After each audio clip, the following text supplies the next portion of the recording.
I'd like to welcome everybody back to the first inning, and we are live. So great, everybody! Welcome back to another great episode of the first inning. We're back on another Tuesday. It's getting warmer again. Friday was 0 below, and now we're back with another episode, and it's almost summertime, right?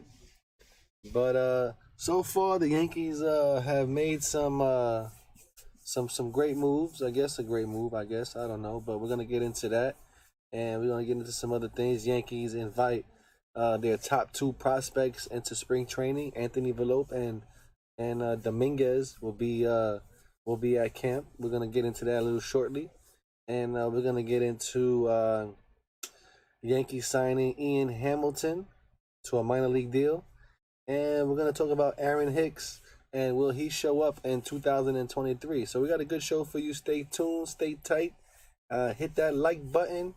Thank you for listening to the first inning. Like, share, subscribe, and always comment below because it means a lot when you do, and this conversation will continue if you just comment below. So we're gonna get into it. Anyway, the Yankees have signed right-hander Ian Hamilton to a minor league deal. According to his transaction tracker at MLB.com, Hamilton will presumably be invited to participate in Major League spring training. Now, Hamilton is 28 in June, and he has 15 scattered minor league appearances, with 10 of those coming in 2018, 4 in 2020, and 1 last year. He has a 4.9 ERA over 14 two-third innings, and that time striking out 14.1% of his hitters while walking 12.5% of them and posting a 39.1% ground ball ratio. So, he has a lot of work to do, and it seems like the Yankees are going to give him a chance to prove himself. And if he does good, he could probably make it up to the big time. But they're saying last year he was in the twin system, but not on the 40-man roster. He was briefly added to the big league club as a COVID substitute, making a single appearance of 2 2/3 innings. He made 23 appearances for the AAA St. Paul Saints, posting a 1.88 ERA with a 32.1% strikeout rate and 7.1 walk rate, and a 51.6% ground ball rate. Now, he has been then traded to the Guardians for catcher Sander Leon, but the switch seemed to throw him off his rhythm. He posted a 6.27 ERA in 15 appearances after that deal, with his walk ratio jumping to 13.1%, though he still got strikeouts at a 28.6% rate and kept 50% of the balls in play on the ground. So that means he still has a lot of work to do.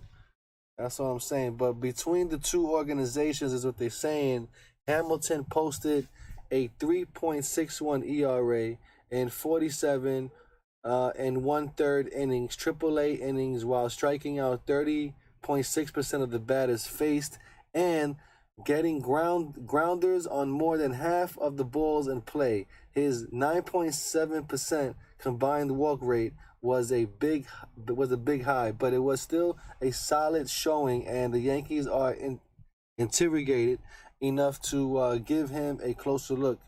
And the club has lost some bullpen pieces this winter, with Chad Green, Aroldis Chapman, and Miguel Castro having signed elsewhere, while Zach Britton is still a free agent. But the most significant addition to the Yankee bullpen so far has been signing the Yankee Tommy Kahnle. But Hamilton will provide some non-roster depth and there to earn his way into the club's plans. If he can succeed in that regard, it still has an option season remaining and comes with plenty of clubs control since he's yet to cross the 1-year service time mark. And so he's got to get a year service time to get some benefits, if that makes any sense. So he has a lot of work to do. Let's talk about Aaron Hicks real quick.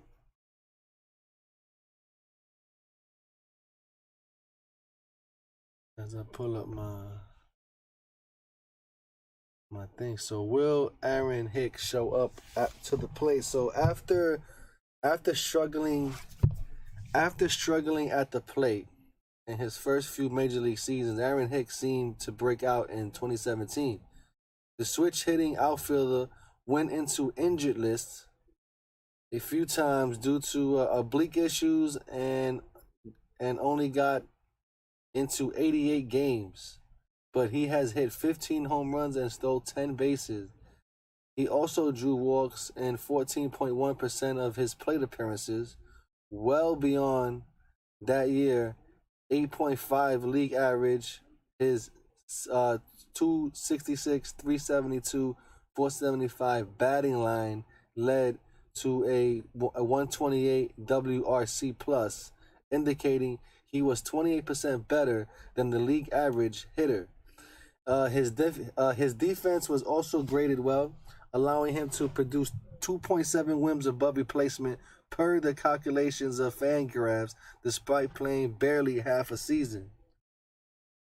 Now, the next year, he stayed healthy enough to get into 137 games and largely repeated his results over a large sample.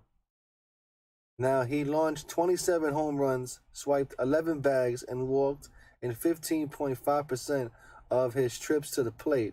His 248, 366, and 467 batting line led to a 129 WRC plus and a 4.3 WAR. Now, the Yankees felt they had a well-rounded player that was worth looking up, agreeing to give Hicks a 7-year, $70 million extension with a club option for 2026. So we still got him for another 3 more years. So things have been up and down for Hicks. The 4 seasons, well, that's a hotel if you know what I mean. That extension was signed over in 2019. He made multiple trips to the injured list and only got into 59 games. When healthy enough to play, his offense output was diminished through still above average. He has finished the season with a 103 WRC plus. He bounced right back in the shortened 2020 campaign, getting into 54 of the club's 60 games. He only hit 6 home runs, and he only walked 19.4% of his plate appearances, now producing a slash line of 225, 375, and 414. And 2021 was another low point. However, he has a wrist injury.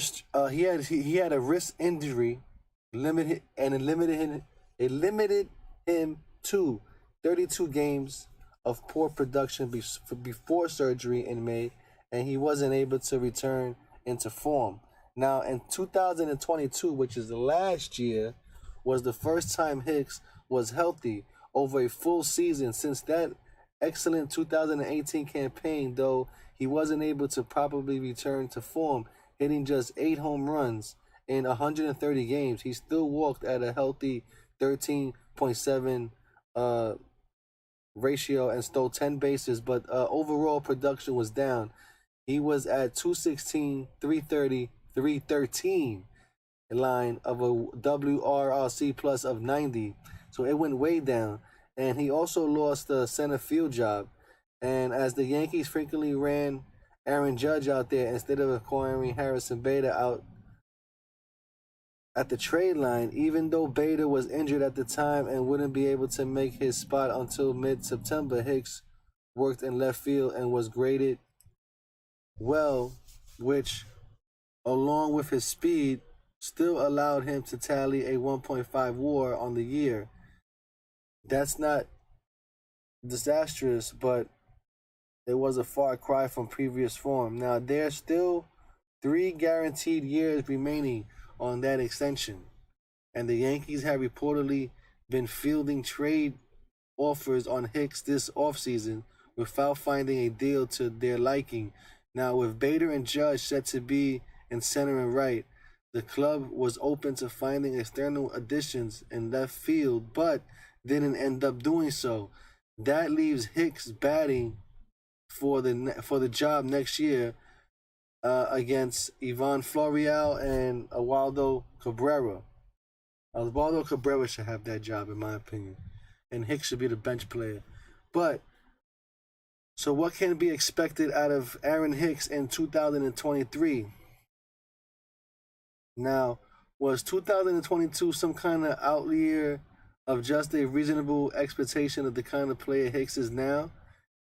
If one wanted to be optimistic and charitable, they could point out the fact that Hicks was coming off 3 stunted seasons, wrist surgery, and then a lockout interrupted offseason where he was not able to communicate with team staff. His power was diminished, but still got on base and was able to contribute in other ways. Hicks told Dan Martin of the New York Post in September that he tried to come back from wrist surgery and lean on athletic to stay healthy, but it backfired by snapping his power. I wanted to get faster and healthier, but me playing at 200 pounds is in. Hicks said, I haven't been impacted by the ball like I wanted to. It's really showed with my power down, and I wanted to be quicker, and I didn't work out that way. He told Martin that he was looking forward to adding more strength in the offseason and coming into 2023 with the power restored. We hope so.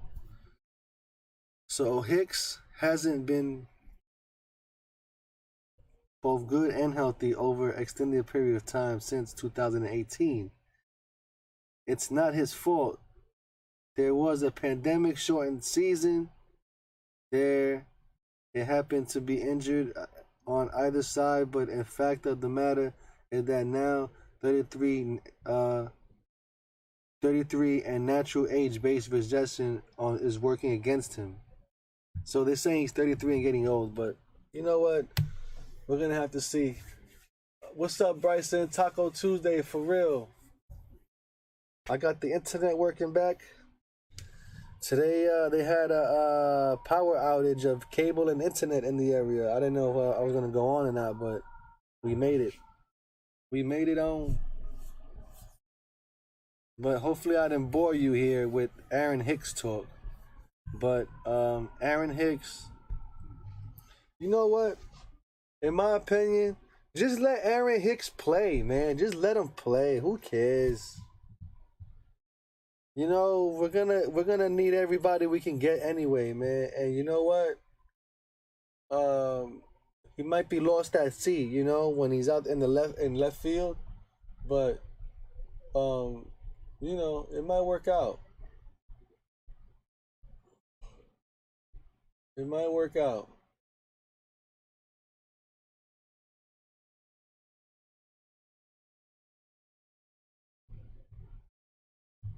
So I want to get into this real quick. Invitees into Major League Spring Training for the Yankees. Who got invited? Who didn't?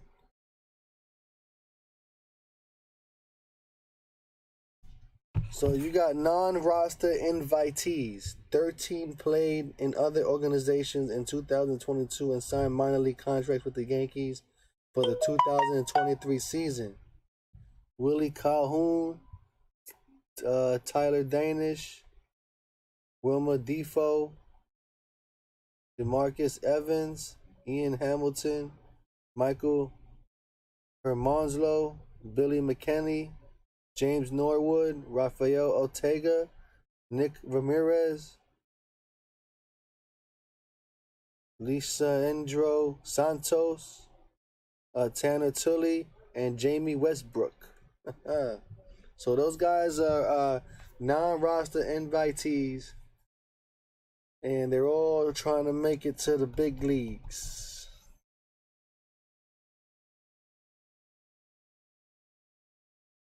Now, where is Anthony Velope? Okay.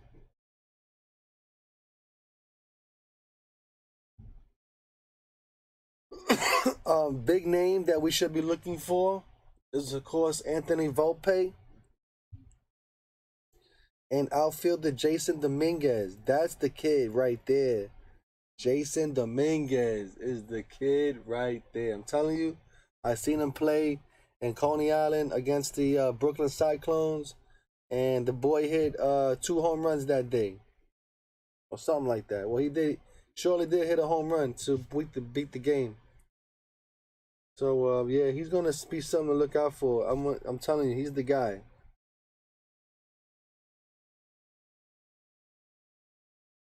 He is definitely the guy.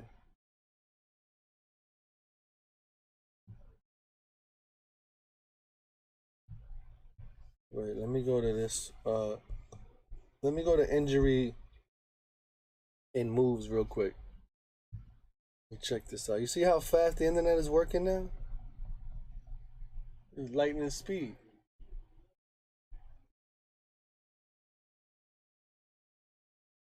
All right, so these are all the names.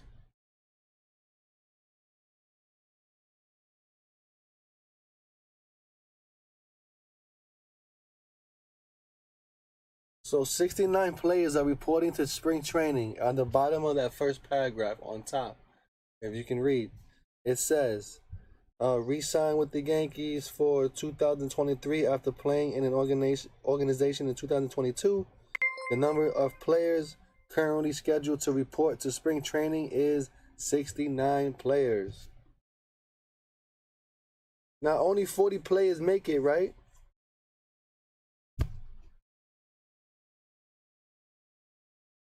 That's like 29 people. 29 extra people. That's a whole team extra.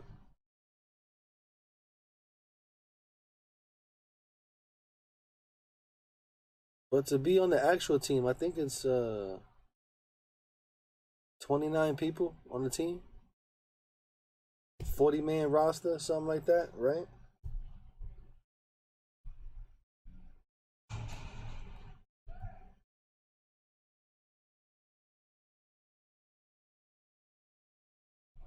So the bottom paragraph is the list of invitees included in several top prospects in the organization, including Volpe, who is ranked number 5 prospect in all of baseball by the MLB pipeline.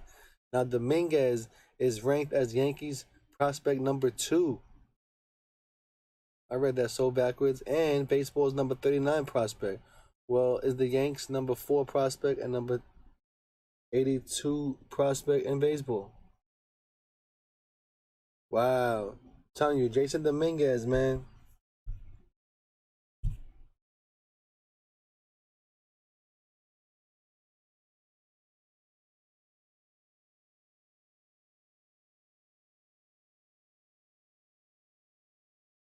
He's only in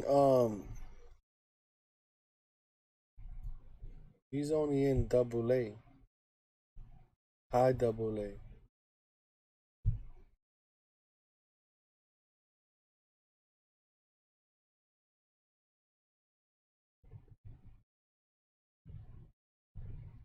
He was born in 2003.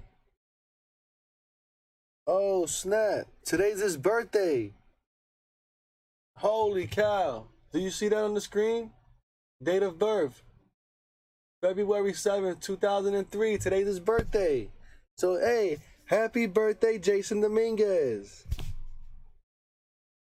I didn't even know that. Look at that. We found out it's his birthday today. So, wherever you are, young man, happy birthday to you and many, many more.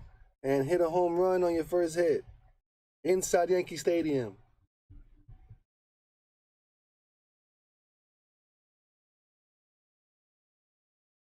He's 20 years old, right? 13. He's 20 years old. Wow. And he's already got an invitation to the Yankee spring training, man. He's going to be something. And he's a switch hitter. I can't get the whole thing on the damn screen, but... Oh, thank you, Bryson, for the $2, man. I appreciate that. That's what's up. I truly thank you for that. on a super chat. Hey, that's the first super chat I think I ever got too. Nice. I'm gonna put you in history. Now you're in history, Bryson. You're in history. The first donation. Nice. Hey, drip, drip, drip. Fits the bucket, man. So hopefully one day we can make enough money, man, and I can have all these games for us for free, man, and we can go to games for free. You know what I'm saying? This stuff could pay for it, man. I would love to buy a bunch of tickets, man. You know, or we get each other. Well, I'll get all of us ballpark passes, and that way you can go to all the games. You know. But one day, man, it's getting closer and closer. We just don't know how long it's gonna take.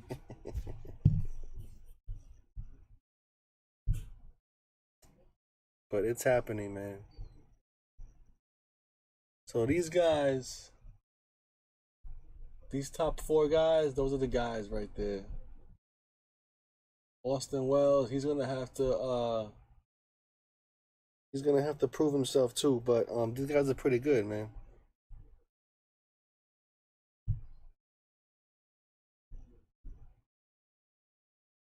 But spring training is 2 weeks away. 2 more weeks. No, not week. 1 week. A week and a half. A week and a half. A week and a half. A week and a half.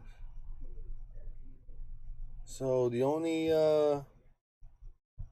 really update is these guys. LeMayu and Aaron Hicks. Now Aaron Hicks is set to complete recovery from his left knee injury, sustaining collision with shortstop Oswaldo Cabrera during Game 5 of the American League Division Series against the Guardians. So he's completely recovered. So he's good. So LeMayu has received encouraging reports who expects to avoid surgery, which is great. And he has been performing in baseball activities in Tampa, Florida, including running, hitting, and fielding.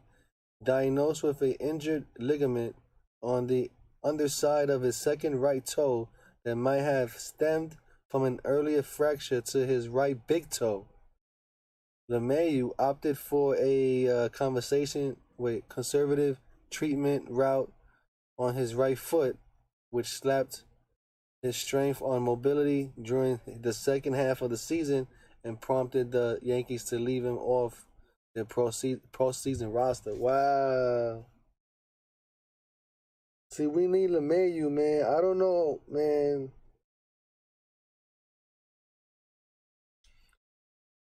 These guys having a lot of problem with their feet, man. You know, and I don't know how they put their shoes on, meaning not like that, but I mean like a basketball player, right?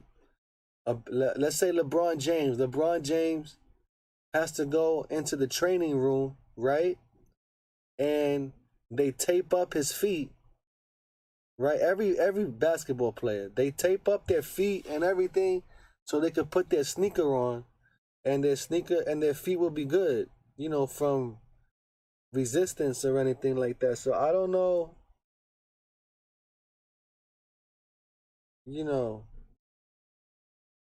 or maybe he's just using some cheap ass cleats. I don't know, cause he got what kind of cleats he wears? New Balance, I think, right? They gonna have to give LeMayu some Nikes or something, man, or some Jordans with some cushion up in that joint. You know what I'm saying? Damn, yo, hook the brother up. But yeah. So we'll see what happens with LeMayu, but I don't know if he can play a full season.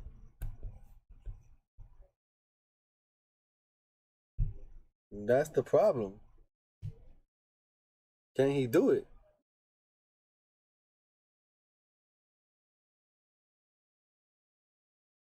Oh, what is this?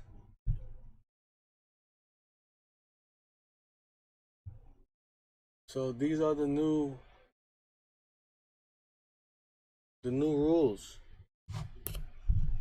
Why can't I make it nice on the screen? I don't want to touch. All right. So pitch timer with the bases empty, 15 seconds, and with runners on base, they get 20 seconds. The shift limit. I lost my cursor. Where are you?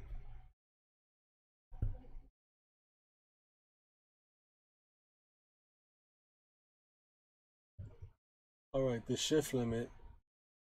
First base, second base, they can't pass second base to the left, and third base and shortstop cannot pass second base to the right. They got to stay on their side of the field. Now, it's cut off with my thing on it. Yeah, thank you so much, Bryson. I really appreciate you, man. And we'll be back at games on this season, man. You already know when Roger comes down, you got my extra ticket, so it's gonna be good. Bigger bases. So a standard base that used to be 15 inches, right, is gonna be now 18 inches, the base. So that's 3 inches more than what we have now. That's a lot, yo. So the distance between two bases is reduced by 4.5 inches. So it's no longer 90 feet to second base. Now it's 86.5, right? Or 86. Yeah, right. I don't know. 86 inches, man. I don't know. 86 feet. No, it's still 90 feet, but not. But subtract 4 inches off 90 feet. It's still 89 feet and something inches. Basically, that's what. That's my. Yeah, I'm bugging out.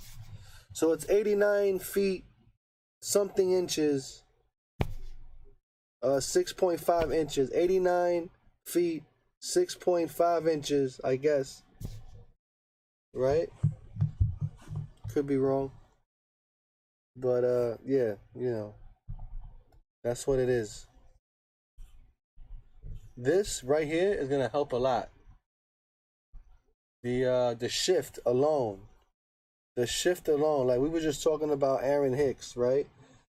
Now this rule alone will help Aaron Hicks so much because now he can actually get a hit, and they can't place the batter. I mean the infielder where they think he's gonna hit it.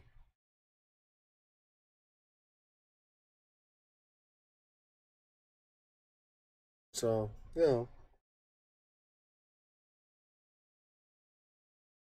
I don't know how you can. I don't know how can you. I don't know what they're gonna do there. It's gonna be very interesting to see this type of playing next year, man. Tell you the truth, it's gonna be very interesting.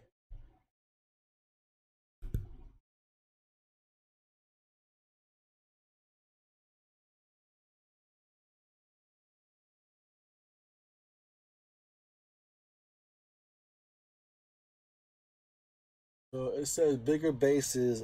First, second, and third have been expanded from 15 to 18 inches on each side, while home plate remains unchanged. Primarily, reason why the bases are bigger is safety, giving fielders and runners more room to operate without colliding. But the slight decreased distance between bases could help runners in stolen attempts and bang bang plays. Not really.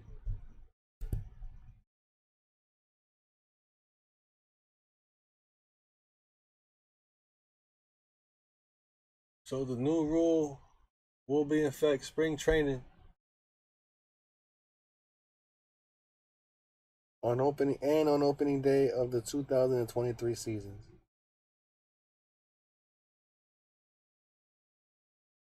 And umpires will call violations with no grace period.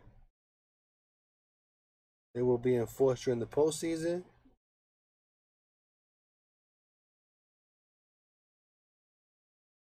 That's so. These rules will not be used in the Baseball World Classic, which is kind of odd, right?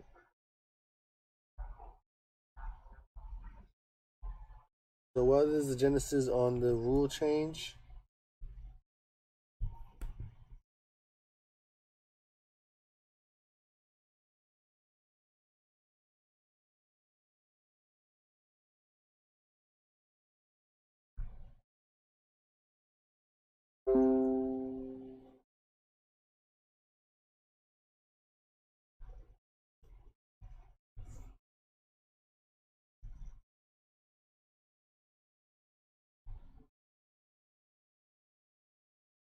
Address the issues of games taking longer with reduced action.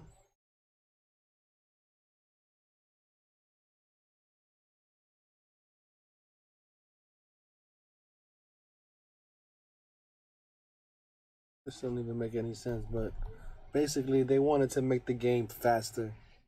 This is all that's about. And people want to see more hits.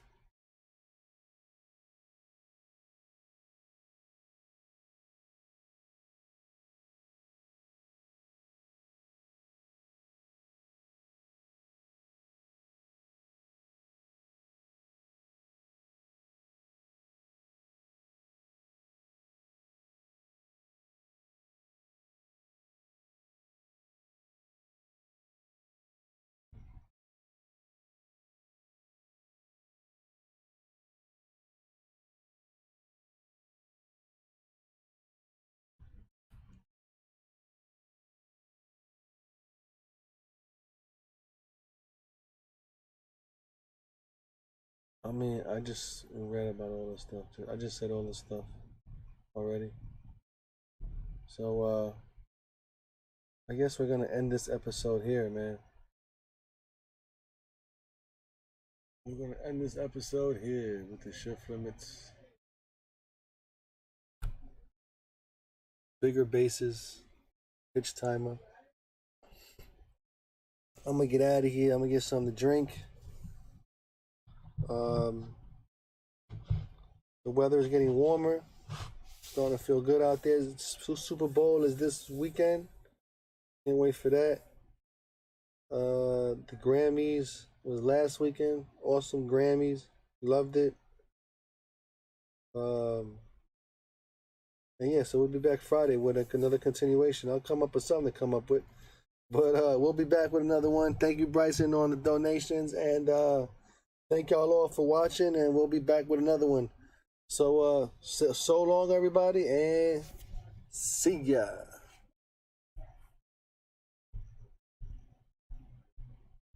Spring training is around the corner.